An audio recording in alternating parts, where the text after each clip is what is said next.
in the quieter corners of museums, tucked away in climate-controlled archives, and hidden beneath layers of earth and ocean, there exist artifacts and sites that whisper of impossibilities.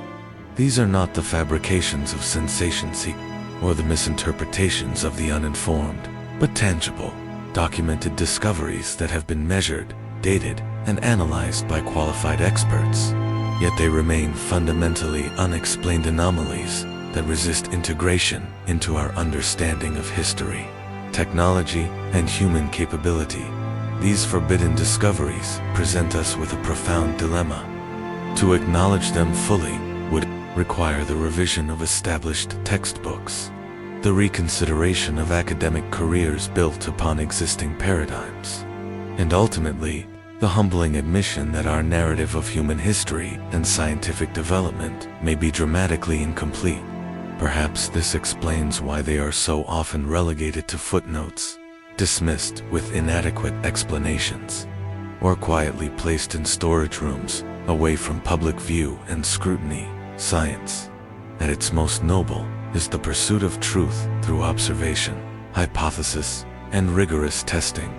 Yet science is also a human institution, subject to the same biases, power structures, and resistance to change that characterize all human endeavors. When confronted with evidence that contradicts established theories, the path of least resistance is often to question the evidence rather than the theory to find reasons, however tenuous, to dismiss the anomaly rather than to reconsider the framework it challenges. Consider what happens when an archaeologist unearths an artifact that appears thousands of years out of place, or when a historian discovers a document describing technologies that shouldn't have existed in that era, or when a geologist finds evidence of civilizations in impossible locations. The professional risks of championing such findings are substantial ridicule from colleagues, difficulty securing funding or publishing in respected journals, and potential damage to hard-earned reputations. And so, these discoveries often exist in a kind of academic limbo, acknowledged but unexplained, documented but disregarded, known but not known.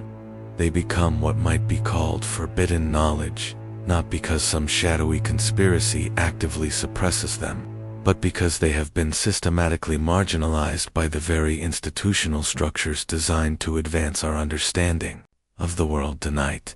We explore 5 such discoveries: physical artifacts and documented sites that challenge conventional understanding. We will examine the evidence dispassionately, consider the competing theories objectively, and confront the implications honestly.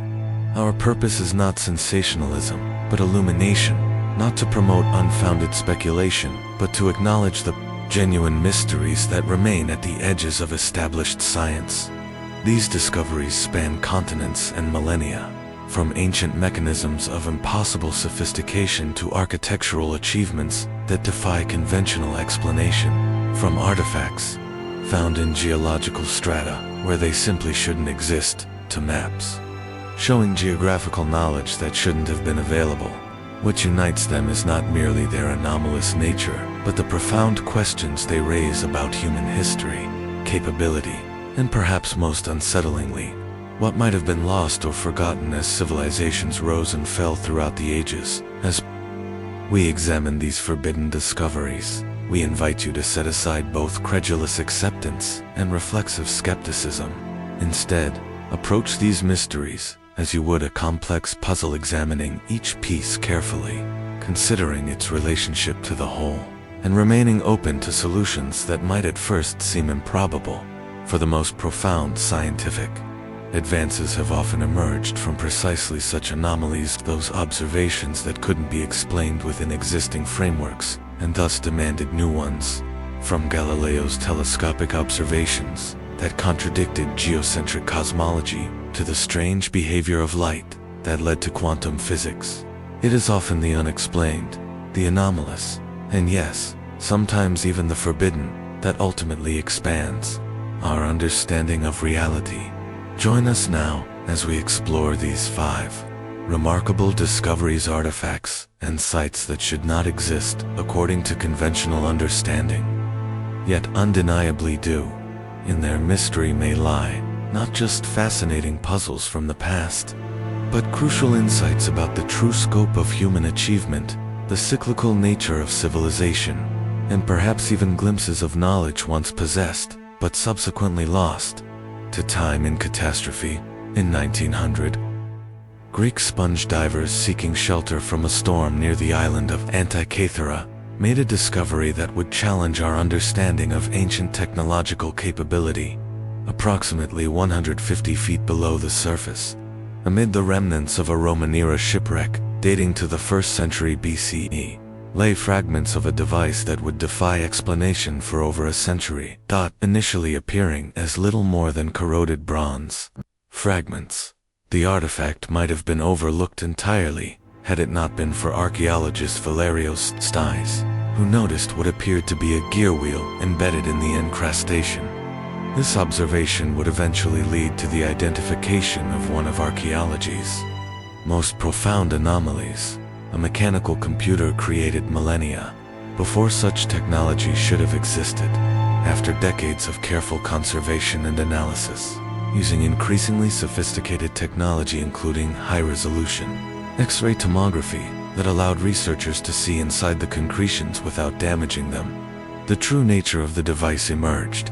What became known as the Antikythera Mechanism was a complex analog computer consisting of at least 30 interlocking bronze gears, arranged in a sophisticated differential system that modeled astronomical movements with remarkable precision. The mechanism could track the positions of the sun, moon, and visible planets. It could predict eclipses years in advance. It could account for the irregular orbit of the moon through a mechanical implementation of the first known mechanical realization of Kepler's second law, a mathematical principle not rediscovered until the 17th century. Most astonishingly, it incorporated a differential gear mechanism, a technology previously believed to have been invented in 16th century Europe. Some 1,600 years after the device was created, the level of and precision is equally perplexing. Some gears contain teeth as small as 1.5 millimeters, cut with an accuracy of within 5/1000ths of a millimeter. One researcher described the mechanism as being as intricate as an 18th century Swiss watch, except it was created over 2,000 years ago, when the most sophisticated technologies were thought to be water clocks and simple astrolabes. The mechanism was housed in a wooden box, approximately the size of a mantle clock, with dials on both front and back, and operated by a hand crank.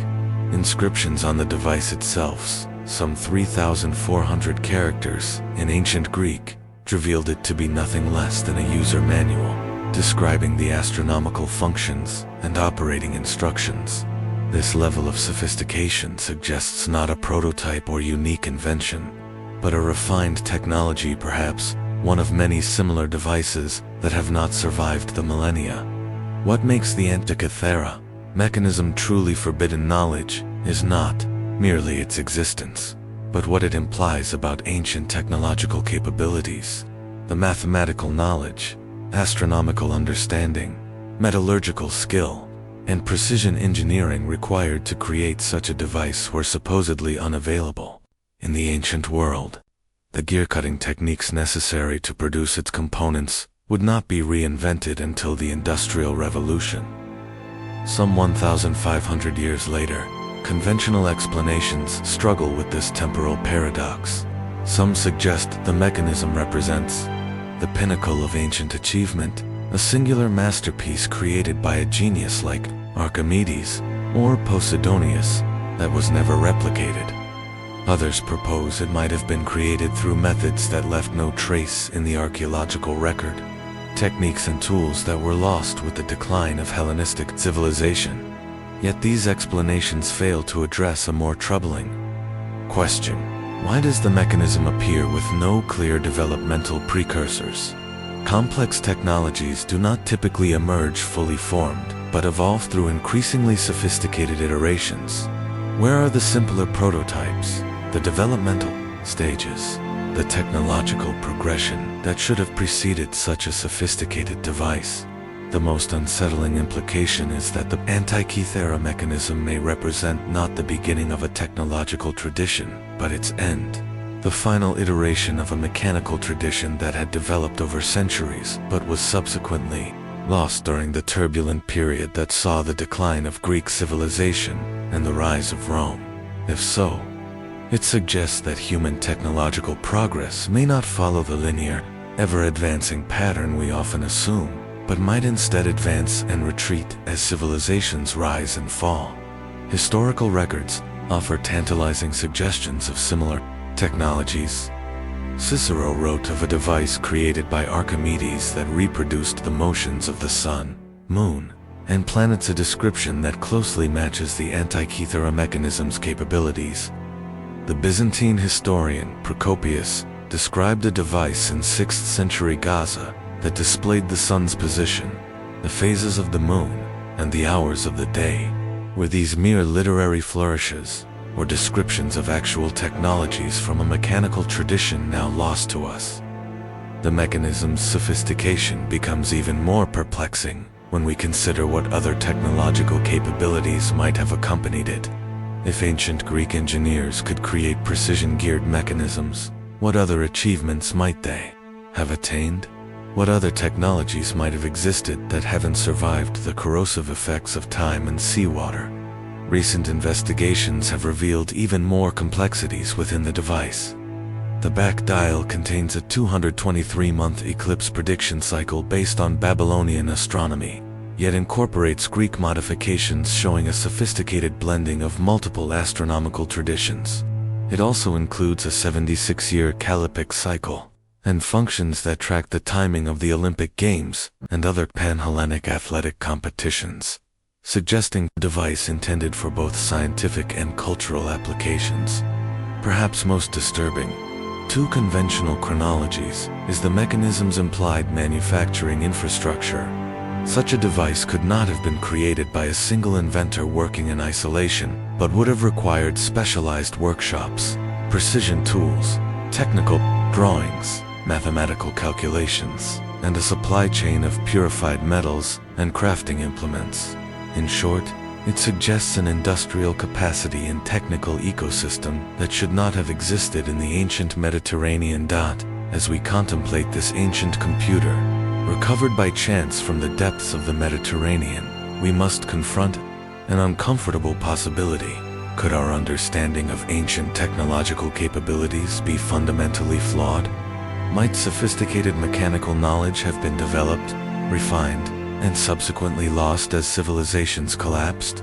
And if such advanced mechanical understanding could vanish so completely that its rediscovery millennia later seems miraculous, what other knowledge might have been developed and lost throughout human history?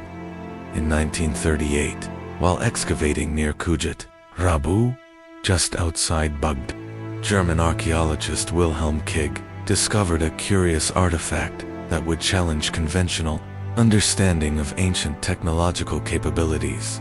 The object consisted of a 5.5-inch clay jar containing a copper cylinder arranged around an iron rod, with the metals separated by asphalt. Koenig immediately recognized its similarity to a modern voltaic pile, what we would now call a battery, dating to the Parthian period, approximately 250 BCE to 224 CE. The artifact predates Alessandro Volta's invention of the first modern battery by more than 1,600 years. Initial skepticism gave way to intrigue when replicas constructed according to the ancient design produced between 0.8 and 2 volts of electricity when filled with grape juice, vinegar, or other acidic liquids readily available in the ancient world. The discovery became even more significant when similar artifacts were found throughout Mesopotamia. At least a dozen of these devices have been identified, suggesting not an isolated curiosity, but an established technology. Their consistent design, the precise arrangement of different metals separated by an insulating material, indicates purposeful construction for specific functionality rather than ritual or decorative purposes. What makes the Baghdad Battery a forbidden discovery is not merely its existence but its implications for our understanding of ancient technological knowledge. Conventional history holds that electricity was not harnessed until the late 18th century. Yet these ancient devices appear capable of generating electrical current millennia earlier. If the Parthians or Sassanids possessed knowledge of electrical principles, our timeline of scientific discovery requires significant revision. The question becomes not whether these devices could generate electricity. Replicas have repeatedly demonstrated this capability, but for what purpose this electricity was generated. The most compelling theory involves electroplating, the process of using electrical current to deposit a thin layer of one metal onto another. Archaeologists have discovered numerous artifacts from Mesopotamia with extraordinarily thin, uniform layers of gold over silver, achieving an effect difficult to produce through conventional ancient gilding techniques. In 1978, Dr. Arne Egebrecht, director of Reimer and Pelizaeus Museum in Hildesheim, conducted experiments using replica Baghdad batteries to successfully electroplate a silver statuette with gold. The layer was only a few atoms thick, consistent with the microscopic gold layers found on some ancient Mesopotamian artifacts. This demonstration suggested not only that the ancients could generate electricity, but that they had developed practical applications for it. Other proposed uses include medical applications, similar to modern transcutaneous electrical nerve stimulation, TENS therapy for pain relief, or treatment of conditions like arthritis and migraine. Ancient Mesopotamian medical texts describe treatments involving fire from copper and iron applied to afflicted body parts, potentially referencing electrical stimulation. Such medical applications would explain the relatively low voltage produced by the devices, sufficient for therapeutic effects, but not for industrial processes. More controversial theories suggest the batteries might have powered small light sources for religious ceremonies or specialized craftswork. Ancient Egyptian relief carvings at the Temple of Hathor at Dendera appear to depict large light bulb-like objects with elements resembling filaments and power cables. While mainstream Egyptology interprets these as symbolic lotus flowers and serpents, some researchers argue they represent actual lighting technology powered by devices similar to the Baghdad Battery. The Baghdad Battery presents several profound problems for conventional historical narratives. If these devices were indeed intentional electrical cells, they would have required understanding of electrical principles, supposedly unknown until the modern era. The consistent design across multiple examples suggests not accidental discovery, but theoretical understanding of galvanic principles that different metals in an electrolytic solution create electrical potential. More troubling is the apparent disappearance of this knowledge. If Parthian and Sassanid craftspeople harnessed electricity for practical applications, why does this technology vanish from the historical record? Why was it not transmitted to succeeding civilizations? Why was electricity essentially rediscovered in the 18th century rather than continuously developed from ancient times? Some scholars suggest the knowledge may have been deliberately restricted to specialized artisan guilds or priesthoods, its principles maintained as trade secrets rather than openly documented. Others propose that the devastating Mongol invasions of the 13th century, which destroyed Baghdad's libraries and knowledge repositories, may have obliterated the theoretical understanding while leaving only the physical artifacts behind. Most unsettling is the possibility that the Baghdad Battery represents not an isolated case, but evidence of a broader pattern, technological knowledge advancing to sophisticated levels, only to be lost through catastrophe, conquest, or cultural collapse. This cyclical view of technological development contradicts the conventional narrative of steady, linear progress from primitive to advanced. The mainstream archaeological response to the Baghdad Battery has evolved from outright dismissal to reluctant acknowledgement of its electrical capabilities, while still questioning intent. Some suggest the arrangement of metals might have been for preservation of sacred scrolls, with any electrical generation being accidental rather than purposeful. Others propose the jars were simply storage vessels, with the metal components serving unknown ritual functions. Yet these conventional explanations struggle to account for the specific arrangement of dissimilar metals separated by asphalt, precisely the configuration needed to generate electrical current. The consistency across multiple examples strongly suggests intentional design rather than coincidence, and the correlation with artifacts showing evidence of electroplating provides a plausible technological ecosystem in which such devices would have practical application. As we contemplate these ancient clay jars with their copper cylinders and iron rods, we confront a troubling possibility. Could knowledge as fundamental as electricity have been discovered, harnessed for practical applications, and then lost so completely that its rediscovery to millennia later was celebrated as unprecedented innovation? And if such basic scientific principles could vanish from human knowledge, what other discoveries might have been made and subsequently forgotten as civilizations rose and fell throughout the ancient world? The Baghdad Battery stands as a physical reminder that the path of human technological development may be far less linear and far more cyclical than conventional history suggests. It raises the possibility that knowledge does not always accumulate steadily over time, but can be lost sometimes so thoroughly that its rediscovery appears revolutionary rather than recollective in the secure vault of Yale University's Voynich Rare Book Library rests a manuscript that has defied the world's most accomplished linguists, cryptographers, and codebreakers for over a century. Catalogued as MS-408, the Voynich Manuscript presents one of the most enduring enigmas in the study of historical texts. Saw lavishly illustrated 240-page codex written in a language or code that no one has been able to decipher, despite the most sophisticated analytical techniques and the most brilliant minds devoted to its study. The manuscript first emerged into modern awareness in 1912, when Polish book dealer Wilfred Voynich purchased it among a collection of ancient texts from the Jesuit college at Villa Mondragon in Italy. Carbon dating has subsequently established its creation too between 1404 and 1438 CE, during the late medieval period. Yet this scientific certainty about its age only deepens the mystery of its origins, purpose, and most fundamentally, its content.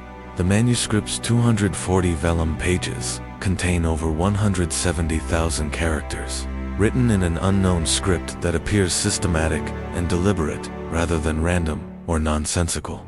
The text flows naturally, with patterns and repetitions suggesting a genuine language or encryption system rather than meaningless symbols. It features word-like structures with consistent internal patterns, grammar-like constructions, and statistical properties similar to natural languages, yet matches no known linguistic system, ancient or modern.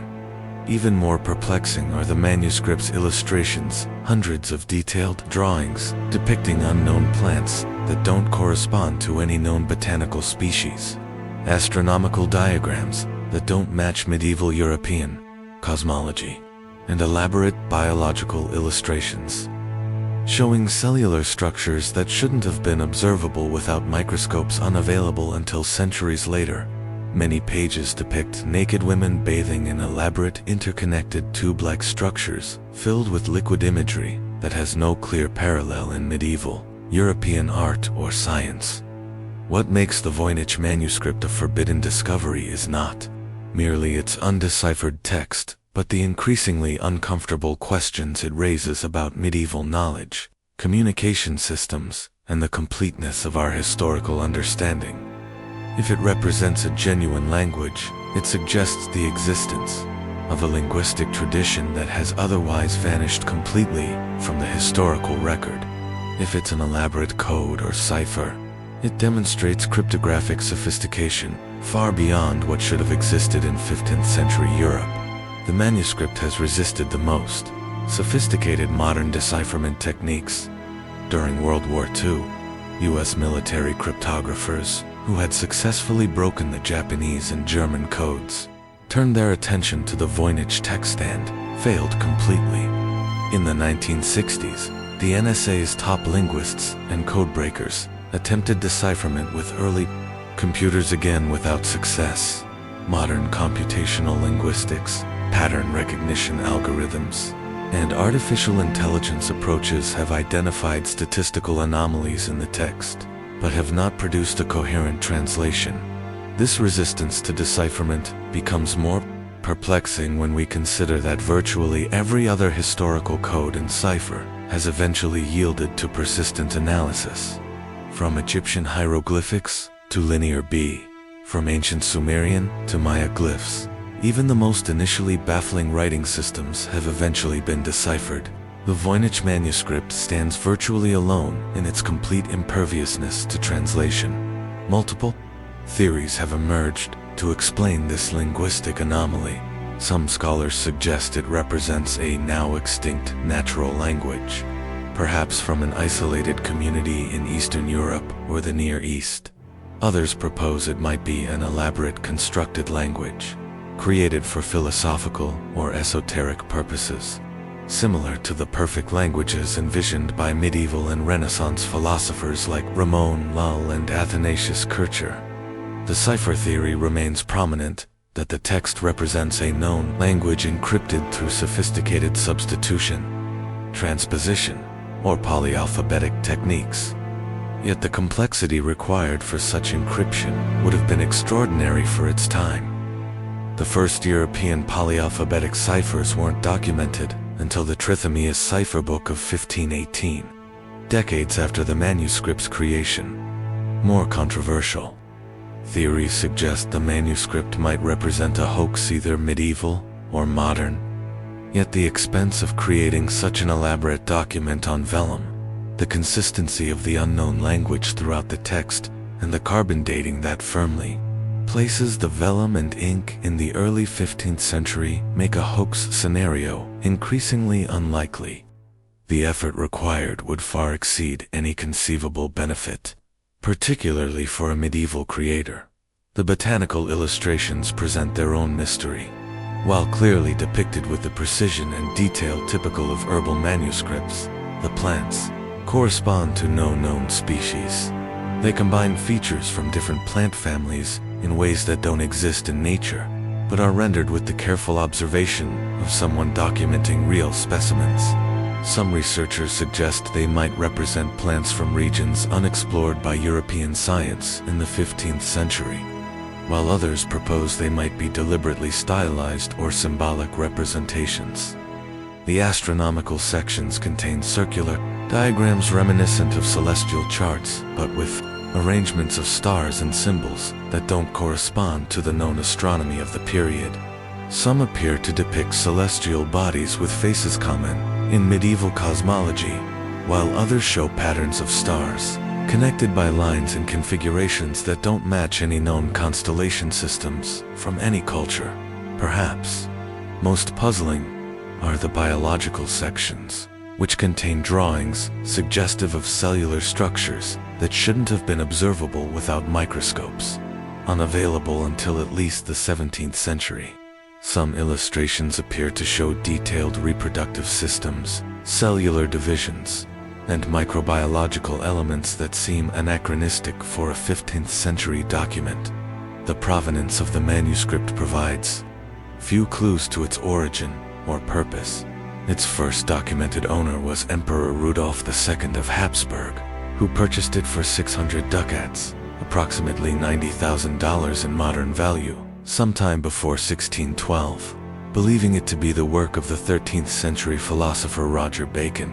From there, it passed through the hands of various European intellectuals before disappearing for nearly 250 years, only to re-emerge in the Jesuit college where Voynich discovered it.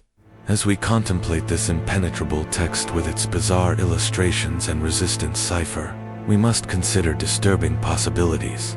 Could a complete language or sophisticated encryption system have existed in medieval Europe without leaving any other trace in the historical record? Might the manuscript represent knowledge from sources or traditions deliberately excluded from conventional historical narratives? Could it contain understanding of botanical astronomical, or biological systems that were subsequently lost to Western science and only rediscovered centuries later. The Voynich Manuscript's persistent resistance to decipherment forces us to confront the limitations of our understanding of medieval knowledge and communication systems. It stands as a physical rebuke to the assumption that our historical record of human linguistic and scientific development is complete, a bound volume of unknown knowledge that sits in one of the world's most prestigious libraries, simultaneously acknowledged yet unexplained, known yet incomprehensible. In 1929, scholars working to restore the Topkapi Palace in Istanbul made a discovery that would challenge conventional understanding of historical geography and ancient navigation. While cataloging items from the palace archives, they uncovered a gazelle skin parchment containing a partial world map dated to 1513 CE and signed by Ottoman admiral and cartographer Piri Reis. What made this map extraordinary was not merely its age but its content, geographical knowledge that, by conventional understanding, should not have existed in the early 16th century. The Piri Reis Map depicts the Atlantic coasts of Europe, Africa, and South America with remarkable accuracy. For its time, its portrayal of the Brazilian coastline, officially discovered by Portuguese explorers only 13 years earlier, shows details that shouldn't have been fully mapped by 1513. Even more perplexing, the map appears to show portions of the Antarctic coastline, a continent not officially discovered until 1820, more than 3 centuries after the map's creation. What elevates this map from historical curiosity to forbidden discovery is Piri Reis's own notation on the document. He states explicitly that his map was compiled from approximately 20 earlier maps, including 8 from the time of Alexander the Great, 4 Portuguese maps, an Arabic map of India, and most controversially, a map drawn by Columbus. This suggests the existence of cartographic knowledge far older and more extensive than conventional history acknowledges. The map's most contentious feature is its apparent depiction of Antarctica, not merely as a hypothetical southern continent, which was common in period maps, but with specific coastal features that match modern maps of the continent without its ice cover. Charles Hapgood, a history professor whose work on the map was endorsed by Albert Einstein, noted that the Antarctic coastline depicted corresponds not to the current ice-covered shore, but to the actual land mass underneath the ice. Knowledge that was not confirmed until modern seismic surveys conducted during the International Geophysical Year 195758. This creates a troubling chronological paradox. Antarctica has been covered by its current ice sheet for at least 6,000 years. If the Piri Reis Map indeed shows the subglacial coastline, it would suggest the source maps originated from cartographers who surveyed the continent before the ice cover formed, thousands of years before any known civilization had developed oceanic navigation capabilities. The map's most contentious feature is its apparent depiction of Antarctica not merely as a hypothetical southern continent, which was common in period maps, but with specific coastal features that match modern maps of the continent without its ice cover. Charles Hapgood, a history professor whose work on the map was endorsed by Albert Einstein, noted that the Antarctic coastline depicted corresponds not to the current ice-covered shore, but to the actual land mass underneath the ice. Knowledge that was not confirmed until modern seismic surveys conducted during the International Geophysical Year 195758. This creates a troubling chronological paradox. Antarctica has been covered by its current ice sheet for at least 6,000 years. If the Piri Reis Map indeed shows the subglacial coastline, it would suggest the source maps originated from cartographers who surveyed the continent before the ice cover formed, thousands of years before any known civilization had developed oceanic navigation capabilities. The map's accuracy extends beyond mere coastlines. It correctly places mountains in the interior of South America that were not documented by European explorers until decades after the map's creation. It shows islands in the Caribbean with approximately correct locations and proportions. Its depiction of the African coastline incorporates details that Portuguese explorers were only beginning to document in the early 16th century. Conventional explanations for these anomalies have evolved over time. Early analyses suggested the apparent Antarctic coastline might simply represent a southward extension of South America, distorted by the mapmaker's limited knowledge. Others proposed that Piri Reis might have had access to Portuguese explorers' reports that have subsequently been lost. Yet these explanations struggle to account for the specific geographic features depicted and the accuracy of their placement. The map contains other curious elements that defy simple explanation. It incorporates sophisticated mathematical projections for transferring spherical geography onto a flat surface techniques that anticipate methods not formally developed in European cartography until decades later. It contains detailed sailing directions, wind patterns, and navigational notes that suggest practical knowledge of transoceanic voyages at a time when European exploration of the Atlantic was still in its early stages. Most intriguing is Piri Reis's own account of his sources. In his book Bari Book of Navigation, he describes having access to maps from ancient Alexandria and other pre-Islamic sources.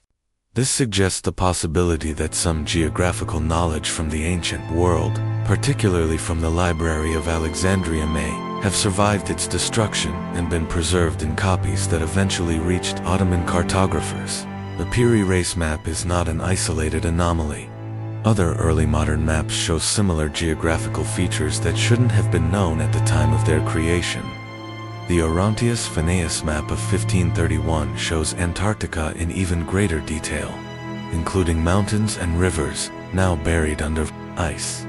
The Zeno map of 1380 depicts the North Atlantic islands with remarkable accuracy.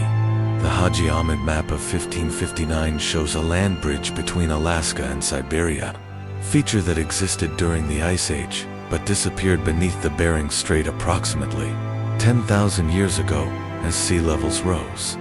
These maps collectively suggest a disturbing possibility that an unknown maritime civilization may have conducted a global cartographic survey thousands of years before our conventional historical timeline allows for such capabilities. They hint at a level of navigational expertise, mathematical knowledge, and global exploration that should not have existed in the remote past yet seems to have been preserved fragmentarily in maps copied and recopied through the centuries. The mainstream academic response to these cartographic anomalies has been skeptical, but evolving. Early dismissals of the Antarctic connection have given way to more nuanced analyses, acknowledging the map's sophisticated mathematical properties while still questioning its depiction of supposedly unknown lands. The map is now recognized as a legitimate historical document of extraordinary importance, though interpretations of its more anomalous features remain controversial. The Piri Reis Map forces us to confront uncomfortable questions about the completeness of our historical understanding. If Ottoman cartographers had access to ancient maps showing geographical features unknown to contemporary European explorers, what does this suggest about ancient navigational capabilities? If the map indeed shows Antarctica without ice, how do we account for geographical knowledge that predates known civilization by thousands of years? Some researchers propose these maps suggest the existence of a sophisticated maritime civilization during the late Ice Age period, when sea levels were approximately 400 feet lower than today, creating vastly different coastlines and potentially harboring civilizations whose remains now lie submerged beneath the ocean. Others suggest the possibility of ancient global exploration that has been erased from conventional history, perhaps through the destruction of libraries like Alexandria or the deliberate suppression of certain historical narratives. That as we contemplate this gazelle-skin parchment with its precise coastlines and mysterious annotations, we must consider a troubling possibility. Could our understanding of ancient maritime capabilities be fundamentally flawed? Might the age of global exploration have begun not with European voyages of the 15th century, but millennia earlier, with knowledge subsequently lost through catastrophe or cultural collapse, preserved only in fragments through maps copied by later cartographers who no longer understood the full significance of what they were transcribing. The Piri Reis Map stands as a cartographic anomaly that continues to challenge our understanding of historical geography and ancient navigation, a physical document that exists in the archives of the Topkapi Palace, simultaneously acknowledged, yet unexplained, known yet fundamentally mysterious in its implications for human history.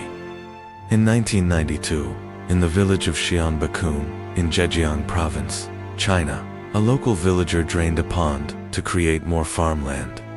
What he discovered beneath the water would emerge as one of archaeology's most perplexing mysteries, a vast system of artificially created caverns of such scale and precision that conventional explanations for their construction seem inadequate. The Longyou caves, as they became known, comprise 24 known grottos carved entirely by hand from solid siltstone rock. Each cavern averages 1,000 square meters in size, with heights of up to 30 meters. The total excavation involved removing and transporting nearly 1 million cubic meters of rock, equivalent to filling 400 Olympic-sized swimming pools with stone.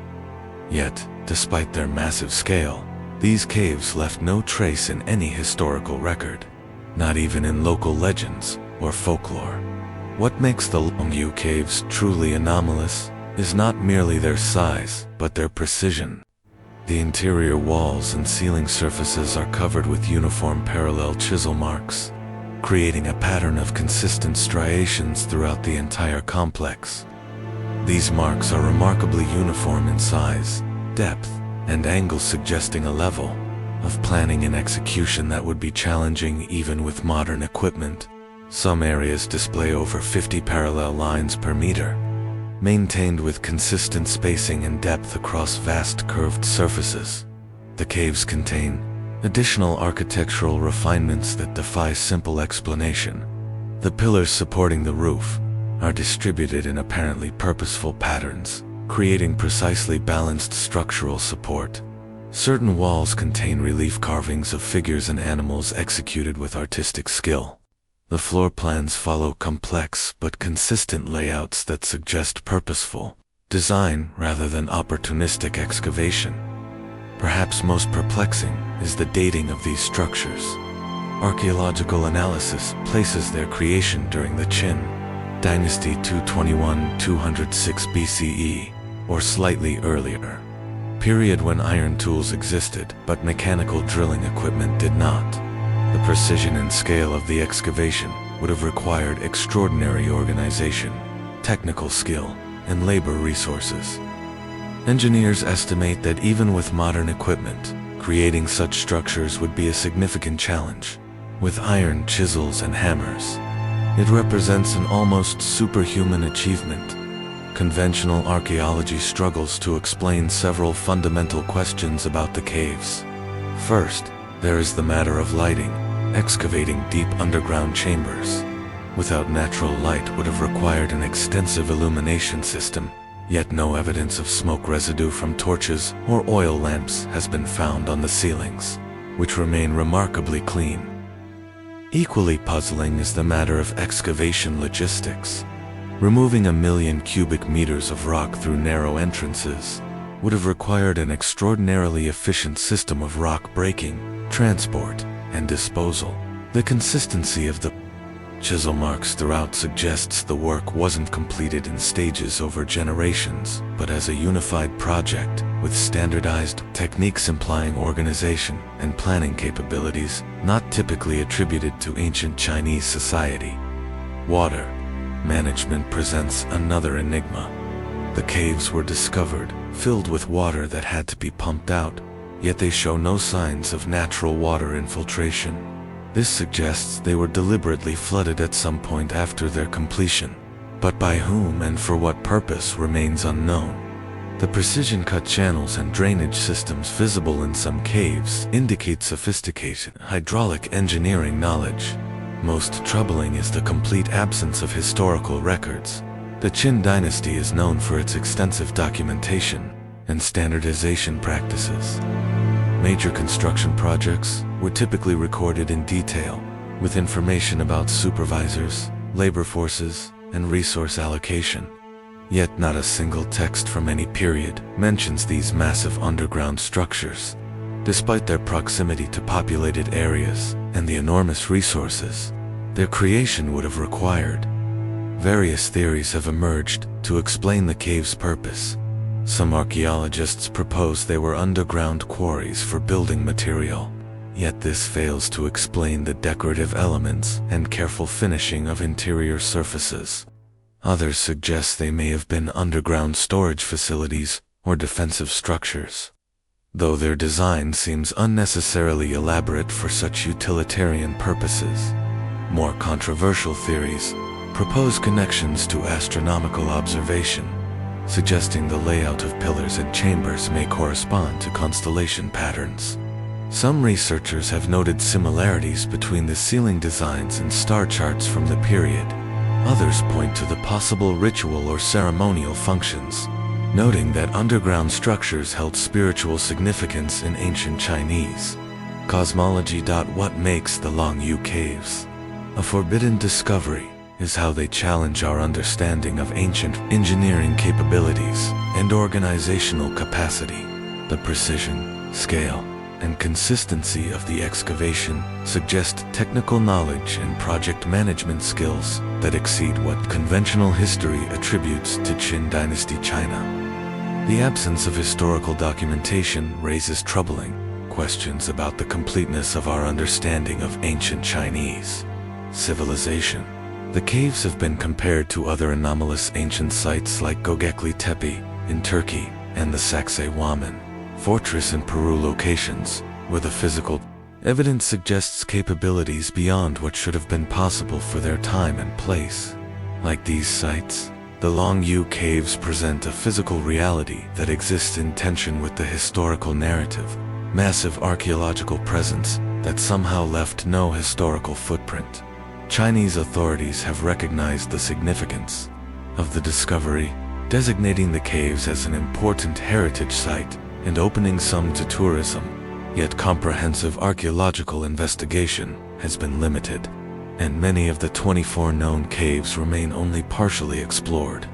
Ground-penetrating radar suggests the possibility of additional undiscovered caverns in the area, potentially expanding the scale of this already massive complex. The technology required to create such precisely excavated spaces, the measuring tools, cutting implements, lighting systems, and engineering knowledge represents a level of sophistication that challenges our understanding of ancient Chinese technical capabilities. The organizational capacity needed to plan and execute such a massive project suggests social structures and project management, techniques not typically associated with the period, as we contemplate these vast underground chambers with their precision walls and inexplicable absence from historical records. We must consider disturbing possibilities. Could an engineering project of this magnitude have been completed and then somehow erased from historical memory? Might the technical knowledge required for such excavation have been more advanced than conventional history acknowledges? And if such a massive physical creation could disappear from historical awareness until its chance rediscovery in 1992, what other monumental achievements might remain undiscovered or unrecognized? The Longyou caves stand as silent testimony to capabilities and purposes that remain fundamentally unexplained. An architectural achievement of such scale and precision that it forces us to question our understanding of ancient technological capacity, organizational ability, and perhaps most uncomfortably, the completeness of our historical record. They represent not speculative theory, but physical reality, massive spaces, carved from solid rock that exist in defiance of conventional explanation, waiting patiently for understanding that has not yet arrived.